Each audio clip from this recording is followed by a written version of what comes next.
Hello student, मैं हूँ रीना। आप देख रहे हो रीना एकेडमी चैनल। तो बच्चों, आज मैं अपने इस सेशन में आपके लिए लाई हूँ क्लास थर्ड का पाठ नंबर 1। यानी आज हम लोग क्लास थर्ड में व्याकरण पढ़ेंगे, जिसका नाम है भाषा और व्याकरण। तो आइए बच्चों, हम लोग पढ़ना शुरू करते हैं। तो देखिए, यहाँ पे एक पिक्चर दी गई है। इस पिक्चर में दो बच्चे आपस में बातचीत कर रहे हैं। पहला बच्चा कह रहा है, आओ खेलने चलते हैं। दूसरा कह रहा है, नहीं, अभी मैं अपने दादाजी को पत्र लिख रहा हूँ। तो बच्चों, आप लोग ध्यान दीजिए। अब हम लोग नेक्स्ट पढ़ते हैं। तो इस चित्र में जो दिया गया है, उसमें दो बच्चे आपस में बातचीत कर रहे हैं और एक दूसरे की बातों को समझ भी रहे हैं। और एक बच्चा है जो कंप्यूटर पर कुछ लिख भी रहा है। तो इस तरह से हम अपनी बातों को बोलकर दूसरों तक पहुंचाते हैं और उनकी बात को सुनकर समझते हैं। तो दूसरी जो है, हम लिखकर भी अपनी बात दूसरों तक पहुंचा सकते हैं और उसे पढ़कर समझ सकते हैं। मतलब बच्चों, अगर कुछ बातें जो हम आपस में बोलते हैं, तो हमारी बातों को सुन करके जो दूसरे लोग उसको समझते हैं। और एक दूसरा तरीका है भाषा का कि हम अपनी बातों को किसी कागज पर लिख देते हैं, तो हमारी लिखी हुई बातों को दूसरे लोग पढ़कर समझते हैं। तो इस तरह से हम बोलने और लिखने दोनों के लिए भाषा का यूज करते हैं। तो बच्चों, आपके समझ में आया?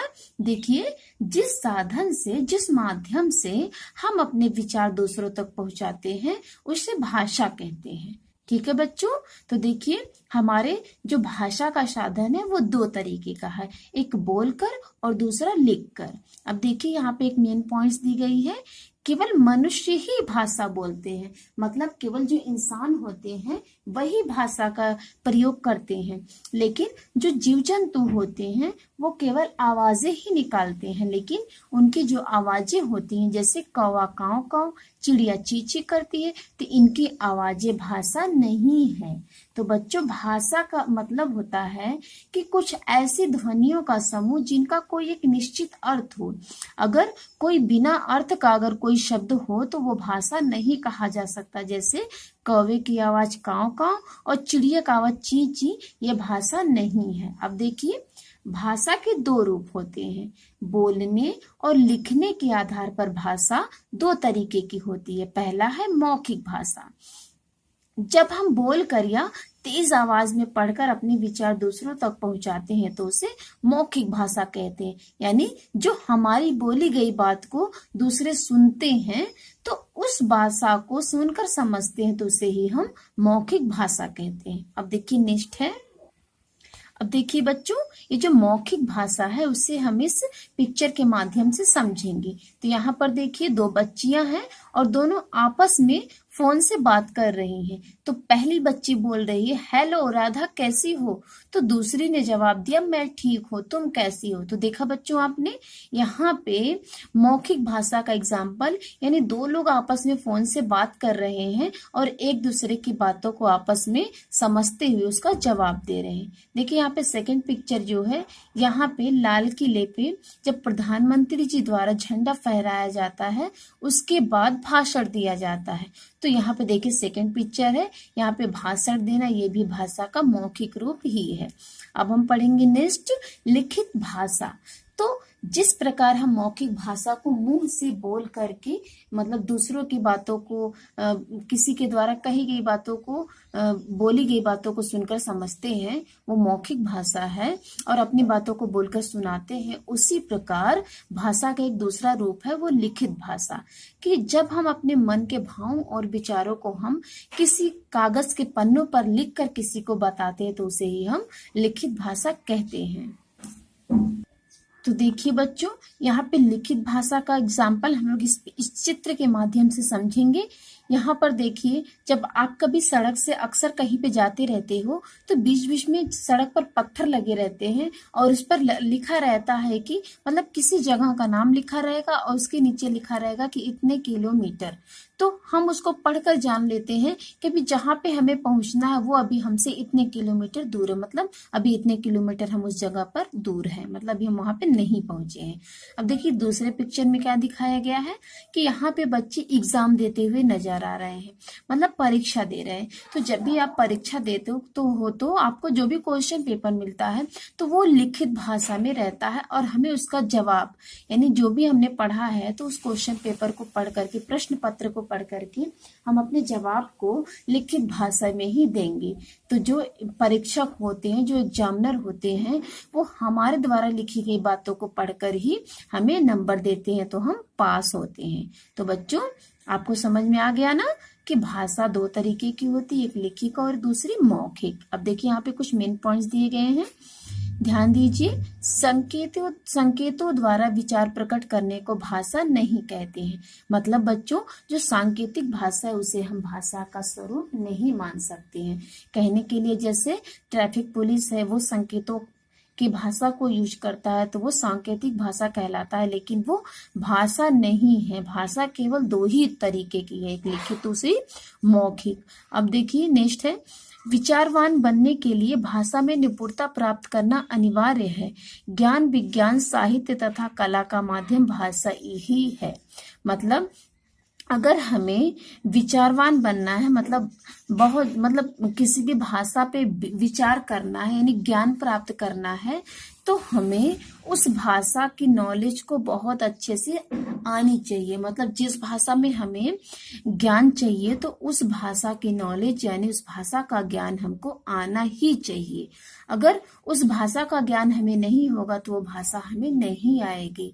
और जो ज्ञान, विज्ञान, साहित्य और कला होते हैं, इसको जानने का यानी इसको जानने का अगर ये हमें जानना है तो इसका माध्यम केवल भाषा ही है। यानी भाषा के माध्यम से ही हम ज्ञान, विज्ञान, साहित्य और कला को जान सकते हैं, और दूसरा कोई भी माध्यम नहीं है।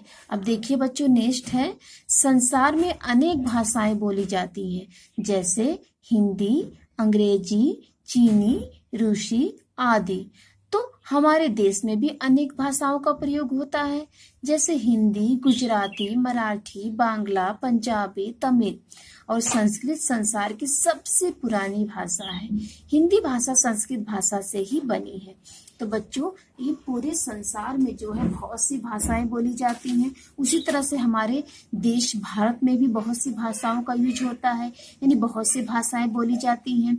और संस्कृत जो है पूरे विश्व में सबसे ओल्ड लैंग्वेज मानी गई है, और संस्कृत भाषा से ही हिंदी भाषा बनी है। अब देखिए भारत के कुछ राज्यों में बोली जाने वाली भाषाएं इस प्रकार है। तो अब नेक्स्ट हम लोग भारत में बोली जाने वाली कुछ भाषाओं के बारे में जानेंगे। तो इसमें है, बंगाल में बांग्ला बोली जाती है, आंध्र प्रदेश में तेलुगु, पंजाब में पंजाबी, गुजरात में गुजराती, महाराष्ट्र में मराठी, तमिलनाडु में तमिल, केरल में मलयालम, कर्नाटक में कन्नड़, असम में असमिया और ओडिशा में उड़िया। तो ये है कुछ राज्य भारतवर्ष के, और उसमें बोली जाने वाली कुछ भाषाएं हैं। अब देखिए अगला है लिपि। तो सबसे पहले बच्चों लिपि मतलब होता क्या है ये हमें जानना है। तो लिपि मतलब होता है भाषा को लिखने का तरीका। ठीक है बच्चों, लिपि कहते हैं भाषा को लिखने के तरीके को। तो देखिए मुंह से बोली गई ध्वनियों को लिखकर प्रकट करने के लिए कुछ चिन्ह निश्चित किए गए हैं। इन चिन्हों को ही हम लिपि कहते हैं। तो अभी हमने आपको बताया ना भाषा को लिखने के तरीके को ही लिपि कहते हैं।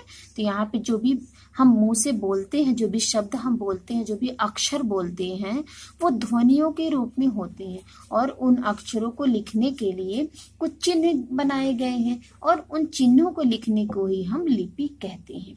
अब देखिए नेक्स्ट है, ध्यान दीजिए, प्रत्येक भाषा की अलग अलग लिपि होती है। तो बच्चों जितनी भी भाषाएं होती हैं उनकी लिपियां अलग अलग होती हैं, और कुछ भाषाएं जो है एक ही लिपि में भी लिखी जा सकती हैं, जैसे हिंदी, संस्कृत और मराठी की लिपि जो है वो देवनागरी है।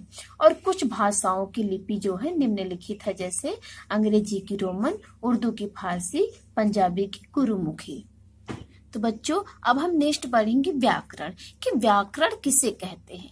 तो सबसे पहले आसान भाषा में हम आपको बताएंगे कि किसी भी भाषा के बारे में सही से पढ़ने लिखने और उसे समझने के लिए जिस भी साधन का हम प्रयोग करते हैं उसे पढ़ने जानने समझने के लिए, तो वही साधन जो है व्याकरण कहलाती है।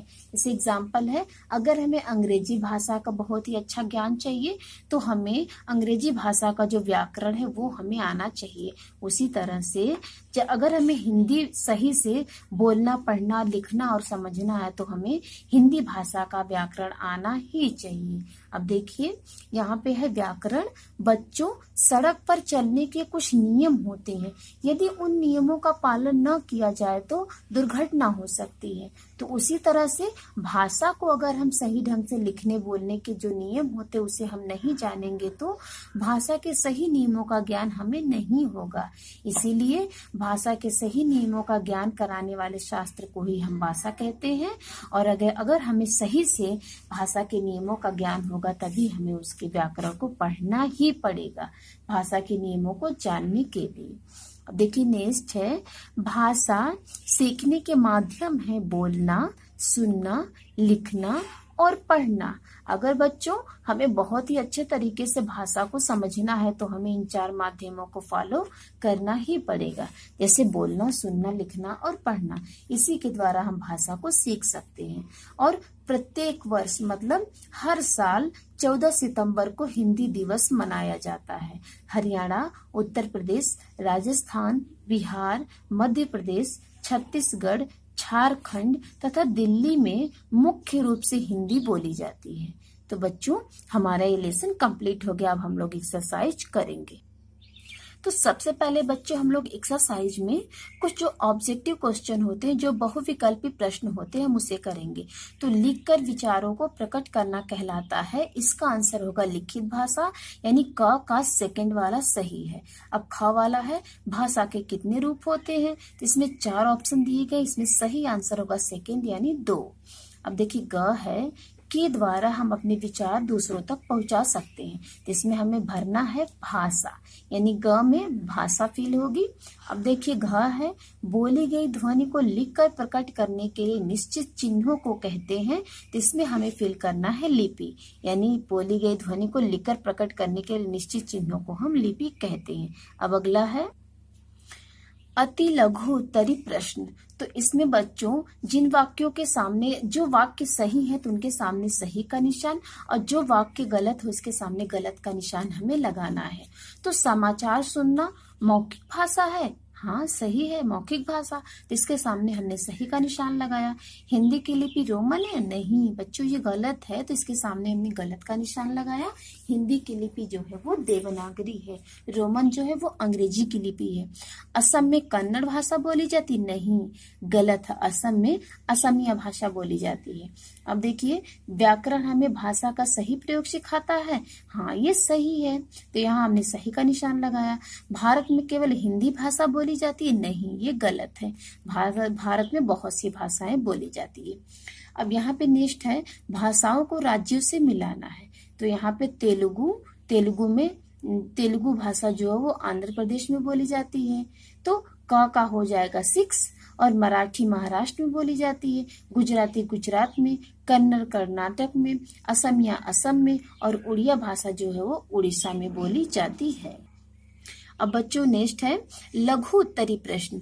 तो निम्नलिखित भाषाओं की लिपियां लिखनी है। तो अंग्रेजी की लिपि रोमन, उर्दू की लिपि फारसी, हिंदी की लिपि देवनागरी और पंजाबी की लिपि गुरमुखी। अब बच्चों अगला है हमें प्रश्न का उत्तर लिखना है। तो पहला प्रश्न है भाषा किसे कहते हैं, तो इसका आंसर होगा यानी इसका उत्तर होगा, देखिए बच्चों इसका उत्तर होगा जिस साधन से हम अपने विचार दूसरों तक पहुंचाते हैं उसे भाषा कहते हैं। दूसरा क्वेश्चन है भाषा के कितने रूप होते हैं, इसका आंसर होगा भाषा के 2 रूप होते हैं, लिखित भाषा और मौखिक भाषा। और ग क्वेश्चन है लिपि किसे कहते हैं, इसका आंसर होगा भाषा लिखने की विधि को लिपि कहते हैं। तो बच्चों क्वेश्चन आंसर हो गया। अब देखिए अगला है चित्रों को देखकर उनसे संबंधित भाषा का नाम लिखिए। तो देखिए बच्चों, यहाँ पे जो पहनावा है कोट पैंट और हैट का, तो इसे देखकर हमें लग रहा है कि ये अंग्रेज है और ये अंग्रेजी बोलता है। अब देखिए सेकंड है, इसके पहनावे से हमें लग रहा है कि ये मुस्लिम है और ये उर्दू बोलता है। ठीक है बच्चों, तो यहाँ पे हमें इसकी भाषा का नाम लिखना, तो ये उर्दू बोलने वाला बनता है। अब देखिए नेक्स्ट है, ये इसके पहनावे से हमें लग रहा है कि ये पंजाबी है और ये पंजाबी भाषा बोलता है। अब देखिए चौथा है नेक्स्ट, यहाँ पे कुछ पूजा पाठ हवन हो रहे हैं, तो यहाँ पे संस्कृत भाषा का यूज हो रहा है। अब देखिए बच्चों नेक्स्ट है, संसार की सबसे पुरानी भाषा कौन सी है। यहाँ पे हमें 2 क्वेश्चन और करने हैं। तो संसार की सबसे पुरानी भाषा कौन सी है, इसका उत्तर होगा संसार की सबसे प्राचीन भाषा वो जो कि संस्कृत है। नेक्स्ट क्वेश्चन है, भाषा में निपुणता प्राप्त करना क्यों अनिवार्य है, तो इसका आंसर होगा भाषा को भली भांति जानने व समझने के लिए भाषा में निपुणता अनिवार्य है। ओके, थैंक यू बच्चों।